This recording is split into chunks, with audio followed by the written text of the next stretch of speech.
Phone tapping కేసులో మరికాసేపట్లో SIT విచారణకు హాజరు కానున్నారు బీఆర్ఎస్ వర్కింగ్ ప్రెసిడెంట్ కేటీఆర్. ఇప్పటికే మాజీ మంత్రి హరీష్ రావును విచారించిన అధికారులు నిన్న కేటీఆర్ కు నోటీసులు జారీ చేశారు. ఈ రోజు ఉదయం 11 గంటలకు జూబ్లీహిల్స్ పోలీస్ స్టేషన్లో విచారణకు హాజరు కావాలని స్పష్టం చేశారు. హైదరాబాద్ నందినగర్లోని కేటీఆర్ ఇంటికి వెళ్లిన పోలీసులు సెక్షన్ 160 ప్రకారం నోటీసులు ఇచ్చారు.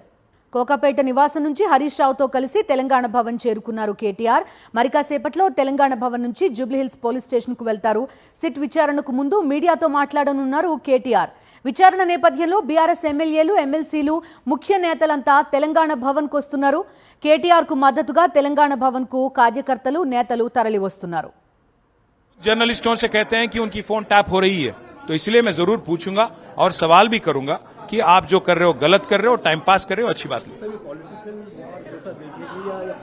नहीं, ये तो टाइम पास प्रोग्राम है, हमें इससे कोई तकलीफ नहीं, मुफ्त में पब्लिसिटी मिल रहा है, अच्छी बात. రైట్, ఫ్రీ పబ్లిసిటీ వస్తోంది అంటున్నారు కేటీఆర్. ఇది మంచి విషయం. ఇదొక టైంపాస్ వ్యవహారంగా ఈ విచారణను కూడా ఆయన అభివర్ణిస్తున్నారు. ప్రస్తుతం ఆయన కాన్వర్జేషన్ కూడా విన్నాం. మా కరెస్పాండెంట్ శేఖర్ జాయిన్ అవుతున్నారు.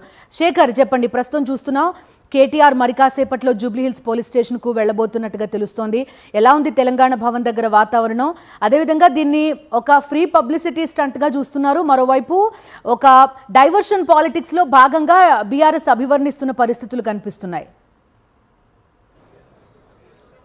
ఎస్ బిందు, తెలంగాణ భవన్కి BRS party working president KTR, ఆయనతో పాటు హరీష్ రావు, ముఖ్య నాయకులు, మాజీ మంత్రులు, ఎమ్మెల్యేలు, ఎమ్మెల్సీలంతా చేరుకున్నారు. మరి కాసేపట్లోనే మీడియా సమావేశాన్ని కూడా ఏర్పాటు చేయనున్నారు. దానికి సంబంధించినటువంటి ఏర్పాట్లను కూడా ఇక్కడ చేసినటువంటి పరిస్థితులు ఉన్నాయని చెప్పుకోవచ్చు. ఇక కొద్దిసేపు క్రితం మీడియాతో చిట్చాట్ చేసినటువంటి కేటీఆర్ ఈ కేసుతో ఎట్లాంటి సంబంధం లేదన్నటువంటి విషయాన్ని పేర్కొన్నటువంటి పరిస్థితులు ఉన్నాయి. అటెన్షన్ డైవర్షన్లో భాగంగానే ఈ కేసులు, కుట్రలు అని చెప్తున్నటువంటి పరిస్థితులు ఉన్నాయని చెప్పుకోవచ్చు. అట్లాగే 6 గ్యారెంటీల విషయంలో మనతో పాటు గ్యాదర్ కిషోర్ మాజీ ఎమ్మెల్యే ఉన్నారు. మనం సార్, ఈ కేసును ఎట్లా చూస్తారు? ఈ నోటీస్ ఏముంది, డైవర్షన్ పాలిటిక్స్, మున్సిపాలిటీ ఎన్నికలు వస్తున్నాయి, కారు గుర్తుని పోటీ చేస్తున్నాం కాబట్టి భయభ్రాంతులకు గురై దాన్ని ఎట్లా చేద్దామనేటువంటి దానికోసం క్యాడర్ని ఎంగేజ్ చేయడానికి, మానసికంగా కుంగదీస్తానికి ఒక ప్రయత్నం చేస్తూ ఉన్నారు.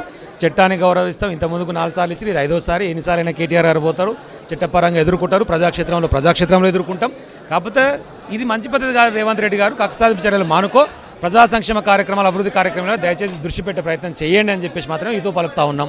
లేకపోతే ప్రజాక్షేత్రంలో మాత్రం సరైన బుద్ధి ప్రజలే తెలుపుతారు. ఇది పద్ధతి కాదు. డైవర్షన్ పాలిటిక్స్ మానుకో, కక్ష సాధింపు చర్యలు మానుకో. పోలీసులు కూడా అత్యుత్సాహం చూపిస్తూ ఉన్నారు, కాంగ్రెస్ కార్యకర్తలు లెక్క చేస్తూ ఉన్నారు. తర్వాత మీకు కూడా పరిణామాలు ఉంటాయి. చట్టం అందరికీ సమానమే, మీకు కూడా చట్టం పనిచేస్తుంది. అది గుర్తుపెట్టుకొని వ్యవహరించమని చెప్పేసి అధికారులను కూడా విజ్ఞప్తి చేస్తూ ఉన్నాం. మొత్తానికి కేటీఆర్ ఇక్కడికి చేరుకున్నారు. మీడియా సమావేశాన్ని ఏర్పాటు చేస్తూ ఉన్నారు. జూబ్లీహిల్స్ పోలీస్ స్టేషన్ సిటీ కార్యాలయానికి ఉదయం 11 గంటలకు వెళ్తారు. ఇప్పుడు మీడియాని అడ్రస్ చేయనున్నారు.